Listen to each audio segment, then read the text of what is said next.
Haga jingle kai perlok hapring ka Uruguay Persia ya ka Nicaragua. Haba phai she ka jingle kai ka Uruguay ka layo pat penki jar nengkong tang haga minute ka bapra lengbau areso. Bad haga minute ka ba live nyeu Rodrigo Salazar ulayo ban tap ya ka gul ka ba ar nagbanta ka Uruguay. Badai haga kelamit kada haga minute ka ba San Penreu Rodriguez ulayo ban tap ya ka gul ka ba lai nagbanta ka Uruguay.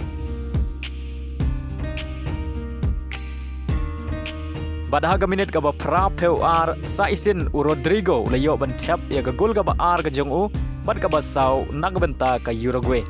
Bad shwa ban kod ka jingle kai haga minit ka ba khandai peu plus r ka Nicaragua ka layo tap ya ka gol ka ba ningkong ka jong ka haga ni ka jingle kai lengbo coronel. Bad hadu bukod ka jingle kai ka Uruguay kala job suk da saw la ka way.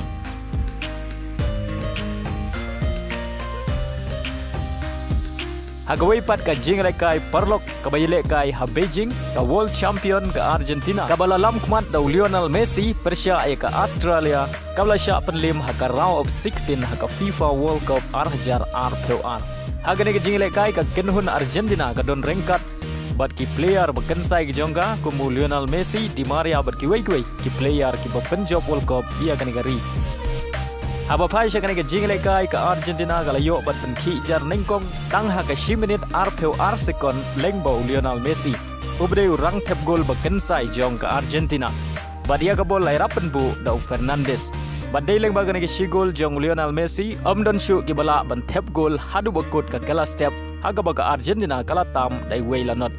haga kala mit baro ar dali ki kenhun kila yele kai bha Henry dei haga minit ka ban riu peu pra ka Argentina ka layo biang ban tep ya ka gol ka ba ar lengbau pesila bad ya ka bol laira penbu do dipol